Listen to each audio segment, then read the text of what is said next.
Lalu para ahli bangunan segera menyiapkan peralatan dan kebutuhannya. Ada kayu-kayu, batu-batu. Mulailah didirikan fondasi bait Allah. Kemudian para imam memimpin puji-pujian, ucapan syukur kepada Tuhan karena Tuhan sudah memimpin mereka sampai ke tanah perjanjian kembali. Kangen sekali rasanya ya, pulang ke negeri mereka sendiri. Bayangkan adik-adik setelah lama pergi tentu kangen rumah kan? Nah, bayangkan ini adik-adik bangsa Israel 70 tahun. Dan sekarang mereka boleh pulang. Mereka sangat gembira. Nah, adik kemudian para imam dan pemimpin puji-pujian memimpin mereka memuji Tuhan dan mengucap syukur kepada Tuhan dengan berkata, Allah itu baik, bahwasanya kasih setianya untuk selama-lamanya. Nah, adik, ada orang-orang Samaria yang tinggal di daerah itu. Mereka menawarkan diri untuk membangun bait Allah. Tapi umat Allah menolak karena mereka masih menyembah ilah-ilah yang palsu. Jadi orang Samaria itu melapor kepada Raja Persia dan mereka memerintahkan agar pekerjaan pembangunan itu diberhentikan. Nah, jadi ini ada gangguan ya di dalam menyelesaikan rumah ibadah ini. Tidak mudah. Tetapi setelah 17 tahun terhenti, bayangkan karena gangguan itu sampai 17 tahun dihentikan. Maka Allah mengutus Nabi Hagai dan Zakaria untuk mengingatkan mereka agar mulai pembangunan kembali. Dan Raja Persia yang baru, yaitu Raja Darius, memerintahkan untuk menyelesaikan pembangunan bait Allah di bawah perlindungannya. Nah, umat Allah merayakan peresmian bait Allah yang sudah dibangun itu. Mereka dengan sukacita mempersembahkan korban dan merayakan Paskah. Tuhan memenuhi hati mereka dengan sukacita. Nah, ini adik-adik waktu setelah terjadi membangun dan mempersembahkan itu ya, dengan sukacita mereka memuji Tuhan. Hampir 60 tahun kemudian, rombongan yang kedua kembali. Ezra mendapat izin dari Raja Persia berikutnya, yaitu Raja Artasasta, untuk pergi ke Yerusalem. Bahkan Raja menuliskan perintah agar Ezra mengajarkan hukum Allah kepada orang-orang itu. Hingga hal ini terjadi. Kalau tadi Raja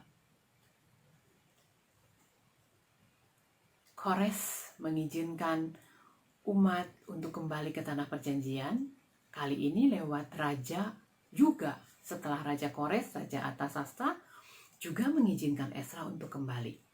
Oleh sebab itu, Ezra dan rombongan bersiap-siap meninggalkan Babel pada musim semi sehingga mereka mendapatkan cukup air dalam perjalanan yang melelahkan. Sampai di Yerusalem, mereka beristirahat selama 3 hari. Kemudian mereka mempersembahkan korban untuk Tuhan.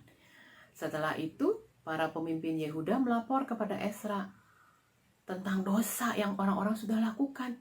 Banyak umat Allah, nggak imam, nggak orang yang mempunyai jabatan saat itu, baik pun orang-orang yang tidak punya jabatan, mereka menikahi perempuan-perempuan asing yang lambat laun membujuk mereka kembali menyembah ilah-ilah yang palsu.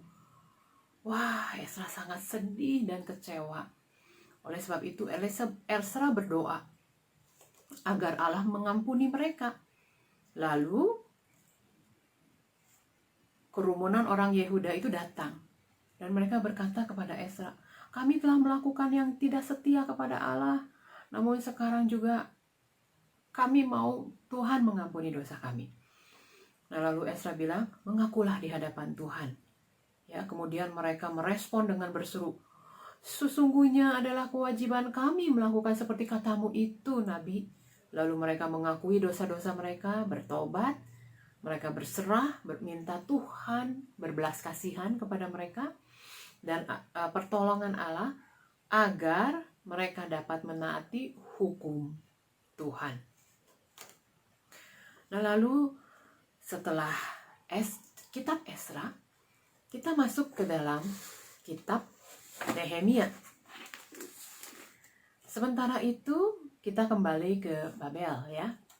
Kalau tadi Esra sudah sampai ke Yerusalem, kita melihat sekarang di kitab Nehemia. Nehemia membangun kembali tembok Yerusalem. Nah, selama seorang buangan namanya Nehemia menjadi juru minuman raja. Dia mendengar bahwa tembok Yerusalem itu diruntuhkan oleh orang-orang Babel yang belum juga diperbaiki. Nehemia menangis dan berdoa, "Ya Tuhan, aku mengaku segala dosa yang kami orang Israel lakukan." Lalu ia memohon kepada Allah agar mengingat janjinya bahwa umatnya akan dikembalikan ke tanah perjanjian jika mereka berpaling kepada Tuhan. Nah, adik-adik, nubuat ini sudah dinubuatkan oleh Nabi Yesaya 250 sampai 300 tahun sebelum kejadian ini terjadi. Adik-adik mau tahu? Kita akan baca di kitab Yesaya. Yuk kita buka kitab Yesaya. Yesaya 44 ayat 28. Adik-adik, ini ajaibnya Tuhan. Tuhan sudah menubuatkan di dalam kitab Yesaya. Nabi Yesaya waktu itu hidup di tahun 800 sampai 750 tahun sebelum Masehi. Jaraknya masih panjang menuju ke pembuangan dan kembalinya umat Allah. Tetapi Tuhan sudah memberikan kepada Yesaya firman ini agar dikatakan kepada bangsa Israel. Kita baca yuk. Di kitab Yesaya, adik-adik, dari pasal ke-40 sampai ke-48 itu berisikan keselamatan untuk bangsa yang di dalam pembuangan. Nah, ayat 28 dari pasal 44 berbunyi demikian. "Akulah yang berkata tentang Kores, dia gembalaku, segala kehendakku akan digenapinya, dengan mengatakan tentang Yerusalem, baiklah ia dibangun, dan tentang bait suci, baiklah diletakkan dasarnya." Nah, kemudian kita lihat lagi di ayat 45, pasal 45 ayat 13. "Akulah yang menggerakkan Kores untuk maksud penyelamatan, dan aku akan meratakan segala jalannya. Dialah yang akan membangun kotaku dan yang akan melepaskan orang-orangku yang ada di dalam pembuangan, tanpa bayaran dan tanpa suap, firman Tuhan semesta alam." Jadi ini yang dinubuatkan oleh Nabi Yesaya bagi bangsa Israel lama-lama sebelumnya. Adik, berarti apa? Tuhan Allah tahu apa yang akan terjadi nanti. Maka adik-adik, kalau kita hidup berserah kepada Tuhan, Tuhan tahu nggak masa depan hidup adik-adik? Dia tahu, dia maha tahu. Apa yang akan terjadi kelak, dia tahu. Maka adik-adik tetap berdoa, percaya hidup adik-adik kepada Tuhan.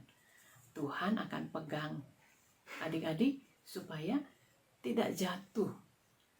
Tuhan akan topang adik-adik supaya adik-adik tidak tergeletak. Ya, ada pujiannya kan? Tuhan menetapkan langkah-langkah orang yang hidupnya berkenan kepadanya. Apabila ia jatuh, tak sampai tergeletak, sebab Tuhan menopang tangannya. Nah, adik-adik, ini adalah janji Tuhan. Seperti Tuhan menyayangi bangsa Israel, Dia menolong, menyediakan nabi-nabi untuk memberi pesan, memberikan nasihat, teguran. Dan kali ini pun Tuhan ada di dalam sejarah bangsa Israel. Nah, lalu adik-adik, Nehemia kembali. Ya, kita kembali tadi kepada Nehemia. Raja Hasasasa pun memberikan izin kepada Nehemia untuk kembali ke kota Yerusalem untuk membangun temboknya. Nah, lalu Raja Persia malah memberikan Nehemia wewenang sebagai utusan raja. Wah, jadi ia kembali ke Yerusalem. Setibanya di sana, Nehemia mengamat-amati tembok. Wah, parah adik-adik ya. Nah, tapi setelah menghitung dan merencanakannya, maka Nehemia dengan hati-hati membangun kembali membangun kembali tembok, memasang pintu dan gerbangnya. Sementara mereka sedang bekerja, musuh-musuh mereka mentertawakan, berencana untuk membunuh mereka malahan. Tetapi Nehemia menempatkan para penjaga untuk melindungi para pekerja selama mereka melanjutkan pembangunan itu. Nah, pada masa itu banyak umat Israel yang kekurangan makanan. Sementara yang lain memanfaatkan orang miskin, menindas. Maka Nehemia menegur untuk bertobat.